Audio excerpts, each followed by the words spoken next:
Yo, what is going on, guys? Hope everyone's having a fantastic day today. So I want to go over Eagles open practice from yesterday. A lot of good things to really take from it. Now, a record-setting attendance from the Philadelphia Eagles fans and for a fantastic cause, which is always a great thing. Usually the Eagles do live stream these open practices, but, from the past they used to, and it looks like I don't even know if they even recorded warm-ups. Okay, obviously they were coming out with their short videos and stuff like that as, practice was actually almost over, but when it comes to live streaming, I don't think they were doing too much. So we had to take a lot of video from a lot of the public, what was online and what we were actually seeing out on the field, and man, I wish I was there. It would have been a really good time, but unfortunately, I was very busy. So we're going to go over, obviously, Eagles signed linebackers. They added some, guys to this roster that didn't practice today. We'll go over the injury report. We'll go over everything that's been going on. Offense, defense, everything that's going on. So sit tight, and let's go over Eagles open practice. Because I've seen enough horror movies to know any weirdo wearing a mask is never friendly.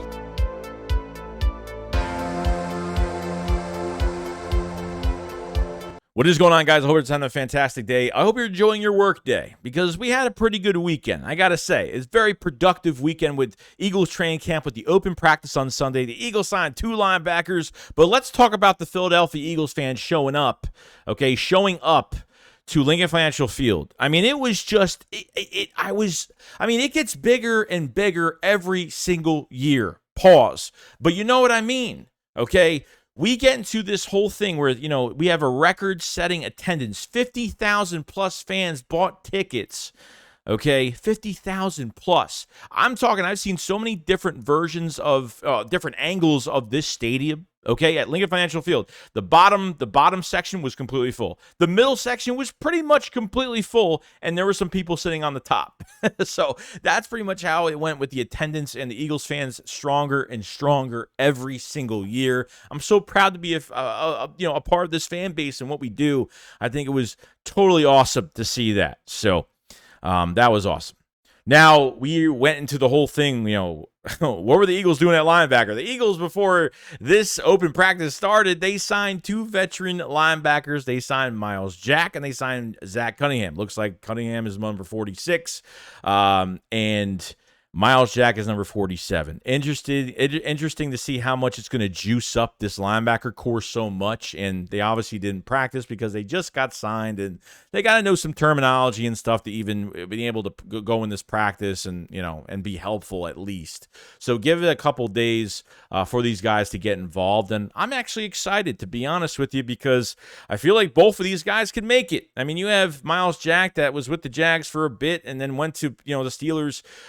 For 1 year. I mean, 77 stops, a 10% missed tackle rate, very good on his feet. Maybe could be a very good role player with a good defense around him. Maybe that's what Myles Jack can become with the Philadelphia Eagles. I mean, Zach Cunningham's a vet too. I mean, at 27, 28 years old here with both of these guys, Zach Cunningham has been to a few teams already. He played for the Titans only 6 games. So really the biggest thing with Zach Cunningham is really his health going forward. I think his tackling has been always good. He's always been a physical player. I think like 3 years ago he broke the solo.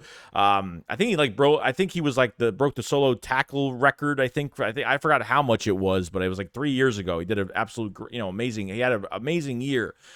So now, hopefully staying healthy, Zach Cunningham could really produce on a team right now. And who knows, guys, both of them could make the team. Both of them could make the roster. Is Christian Ellis as advertised since OTAs when making coaches turn their heads? Is Christian Ellis a good player? Is he a bad linebacker or the best of the bad group of linebackers? I have no idea. I hope I'm wrong. I'm not trying to be negative, but hoping so that, with these 2 guys coming in now, got more competition, and it's just going to get more juicy by the day, and I'm excited for it. Can't wait for it. Now, obviously, when Jalen Hurts got to the stadium, when he got on the field, everybody was just, oh my God, your newly signed quarterback, your new franchise quarterback, officially signed, going to his first year as a long-term addition for the Philadelphia Eagles. Got a warming, very loud ovation Even Marcus Mariota got a high ovation as well from the crowd, which I thought it was really cool. They always announce players like it's a game at these open practices. They give more entertainment for the feeling from these players as well. Players are very excited when there's fans showing up. They gives them a little extra boost, you know what I mean? Instead of just having music, or maybe having music as well, but having a crowd watch, everything that you're doing is an awesome thing. So they announced DeAndre Swift on camera. It was pretty cool. They're kind of introducing some of the new guys to the team, which is awesome. Always a great thing to watch out for here. Really getting into the bulk of Eagles open practice. Obviously there was no live stream for the warmups and everything like that, but it was nice to see kind of what they show you at the NovaCare complex, but they're showing you here at Lincoln Financial Field in front. Look at the fans in the background. I can't even I feel like I'm watching warmups before I'm watching the game on Sunday. It's mind-boggling. It really is. It's just mind-boggling what you see. But to get into the important, great stuff of Cam is where the offense takes the field with the first team, and a lot of receivers, running backs got involved in this whole thing. You had Devontae Smith on a jet sweep. You had a complete pass to Dallas Goedert. You had runs from DeAndre Swift, one to the left side, one to the right side right here that would have been a touchdown. I think if he broke that, it probably, breaking a tackle, I think that would have been a touchdown right there. And to end the whole thing off, we had Jalen Hurts with the QB draw in the end zone for a touchdown to end this segment here. Couple catches from A.J. Brown as well, and he was just a total beast. He's had a fantastic camp so far, where he had a catch on the left side, and then he had a touchdown here. Josh Jobe tight in coverage. Josh Jobe has been playing really well. He's been and look, I mean, he's made some stops going down the line here. But A.J. Brown is just so good at what he does with these contested catches. It's almost he did it to James Bradbury a couple days ago, and James Bradbury's an all-pro. And then you have, he's doing it, Josh Jobe is not a high-quality player. But like I said, it's just going to make these guys better, that are better backups right here for the Philadelphia Eagles. And with Josh Jobe, he's won some, he's lost some battles, but it's all about the fight. And I think these guys are getting better by the day, so it's really a good thing. Running backs involved here. Everybody is getting involved in the passing game, which I think Marcus Mariota had pretty much one of his best days today. Now, they did a down by 8 drill. Okay, so looks like Marcus Mariota had a long run, had a really ugly 2-point conversion, but had the touchdown with Joseph Nada, the undrafted free agent that the Eagles gave a lot of money to, and gave a lot of money to post-draft as the highest player, paid at $230,000 for this camp to see if he can make the team. Another big receiver for the Philadelphia Eagles. He's caught a few passes, caught a couple touchdowns already the past few days. I wonder if maybe Joseph Nagata is a rising star with the Philadelphia Eagles at wide receiver. So, we'll see.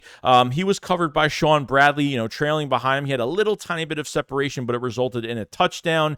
Mariota's best play from the day was he was getting pressured. He pump faked the ball. He stepped up. He rolled to his right and threw a pass. I think it was like 6 to 8 yards to Rashad Penny. Rashad Penny getting heavily involved. There was actually a few passes the past few days where Mariota and Penny really had some nice chemistry. So getting Penny involved and getting these running backs involved is the only missing element we didn't have to this offense last year. We were putting all of this on one player in Kenneth Gainwell and maybe a little bit in Boston Scott. Barely that, not even enough of that. So I thought, getting these guys involved, Mariota's having a better camp, which is good. So now I want to go towards the defensive side of the ball. Okay, now we talked about Miles Jack, Zach Cunningham, this linebacker core. Now, who's taking the spots? Nakobe Dean's not playing as of right now. The injuries have pretty much been the same. Nakobe Dean has the ankle injury, limited for Derek Barnett, limited for Vontae Maggs. And obviously Hassan Reddick, I think he was still out, maybe doing some stuff, limited stuff himself with that groin soreness. So in the nickel, you had Edmonds, and then you had, obviously, Ellis at the linebacker spots, which was pretty good. which was pretty good. So they obviously they're trying to use. I mean, they're really trying to use Edmonds a little differently. I think Edmonds has been moving down the depth chart just a little bit at safety, as we had Reed Blankenship and Kevon Wallace at the safety spots. I don't know what they're doing here, because remember what Sean Desai said. Sean Desai did say, okay, that there's no first team, second team, third team to this defense. They're literally going to give everybody a fair shot to make this roster. Kevon Wallace, I don't think this is a fair shot. I think Kevon Wallace is actually making some noise right now. How? I have no idea. I mean, I can't put too much into Jonathan Gannon, how he produces players, but at least with Sean Desai, are we seeing him get the best out of our players? Knowing their strengths, knowing their weaknesses is a great thing. Now, Ringo covered Zaccheaus, too high of a pass to Jack Stahl from Mariota, but there was a couple passes from Mariota. One was to, like I say, Alamati Zaccheaus. I know I'm saying his name wrong, but Ringo covered him really well. Ringo's is spiraling up on this depth chart very well, okay? Like I said, I feel like you have your 3 starting corners. I think the 3 extra corners, because I think they keep 6 guys. I think they keep Josh Jobe, Zech McPherson, and Ringo. I think those are going to be your 3 guys that make the team, but we'll see how everything goes kind of down the line. Now, Mekhi Garner is an interesting one going forward, because he has been having a really, really good camp, and apparently from what everybody's saying is that he is the most physical player in this defense, flying around, making plays. I think they even tried him out at safety from what I'm finding out right now. Now, he's an undrafted free agent cornerback. It looks like they've been moving him around a little bit at safety, and look, you know what? That's not a bad thing. For a guy that is going to be a tough, I think if they're moving him around, it means that they're seeing something. That's what it means, okay? Doesn't mean with every player, but when you see someone getting moved around like that, they want to see more. They feel like maybe that physicality really turned them on a little bit to say, hey, maybe this guy could be a contact safety in the NFL with the Philadelphia Eagles. So Mekhi Garner is a very interesting one. They actually had Ben Van Simmeren, the undrafted free agent linebacker from Michigan State, actually call one of the defensive plays today. So, Van Simmeren he's a freak athlete. If you guys remember Van Simmeren, I think he was a fullback turned linebacker at one point, okay? Guy's a freak athlete. He didn't go to the combine, but he would have been top 5 in agility testing. He would have been the top 4, I think literally top 4 in his 40 time.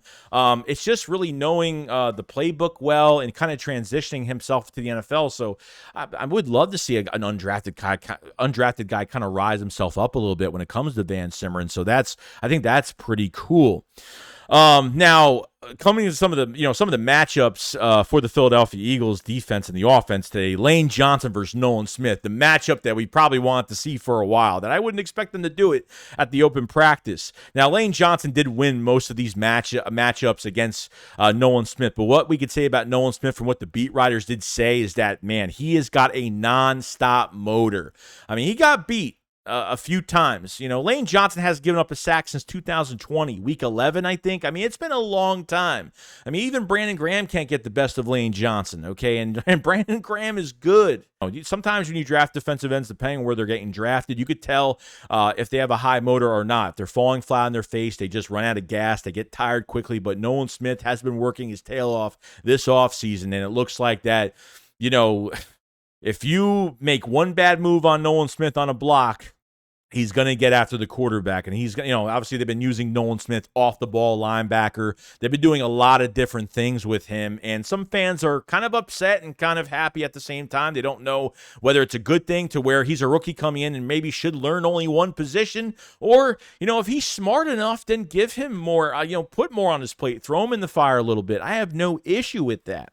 There was another matchup between Marlon Tuipulotu and Good Jones that were one-on-one drills, and Tuipulotu did a fantastic job, pretty much pancaked him. Marlon's a very good player as well as part of this defensive line. He's been hurt a little bit, but as a run stopper, I think he's fantastic. I think he's an immovable object. I think Marlon is very underrated for this defensive line when it comes to depth, and will do a good job later on, and hopefully so.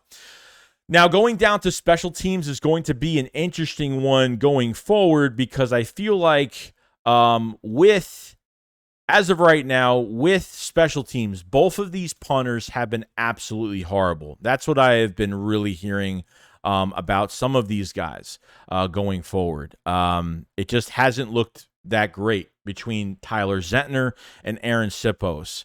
I want to believe that we have something at some of these positions, but what we really need, guys, when it comes to roster right now, we need punt returner, kick returner, we need punter, maybe another wide receiver, a safety. I mean, that's really it. I mean, there's nothing that's really alarming right now. I'm not really alarmed to linebacker too much since we have competition at that position, but I'm really alarmed of this special teams group. This is a special teams group that is treated like the redheaded stepchild right now, that we can give up touchdowns easily on special teams. It can come down to the Eagles dominating a game and then a team scoring a couple, punt returns on us or something stupid like that. I mean, that's people, fans might not care about special teams that much, but it's been maybe sign Matt Ariza. Someone's got to be out there. I know there's a team out there that I think it was the Dolphins, or I forgot what team. They just released a veteran punter. Somebody. They have to get somebody. And these punts have been looking god-awful. I mean, at least from Tyler Zentner, I thought he would have played a little bit better. But Michael Clay, this special teams coordinator, is just, I can't stand this guy. Why did he get an extension? Why the hell did they give him a raise? I don't get it. I'll never get it. So, there's definitely a lot. A lot to look forward to here, but as for Eagles train camp or open practice, it was a pretty good day. I'm excited to see the additions of Cunningham. I'm excited to see the additions of Miles Jack as well at the linebacker spot. I think it's very important. And I don't think the Eagles are done adding any players to this whole group of people. I really don't. I think there's a lot of players here that are going to get enough competition here going forward. I think the cornerback spot is starting to look interesting. Mekhi Garner is definitely one I kind of keep my eye on him a little bit now since they're cross-training him. They might see something in him and might want to give him a shot for a roster spot as a depth piece for the Philadelphia Eagles. It might turn into something later. You never know. So I want to appreciate everybody that showed up to that practice and really stood behind this team today at open training camp, at open practice for the Philadelphia Eagles, and everyone was able to get to Philly Sunday night, which was awesome. If you guys last this long in this video, make sure you subscribe to the channel. Make sure you like the video as well. We will cover more days of training camp. Can't wait till joint practices. Can't wait till preseason. We have 6 days until a preseason game against the Ravens at 7 o'clock at night Eastern. We're very close. So leave a comment in the comment section below. What was your favorite part of Eagles open practice? And if you're there, what was your favorite moment? And what did you see from there? If you were there, especially, I would like to know more information on maybe something I missed. Obviously, I missed probably a lot, but from what I was given and all that great stuff, that was, I could do so much in one day. And obviously, I was busy all day. I'm doing this video late at night as well. So you guys have a fantastic day. I'll see you guys on the next one. Remember, shakes what up, follow side. Peace out, guys. Peace.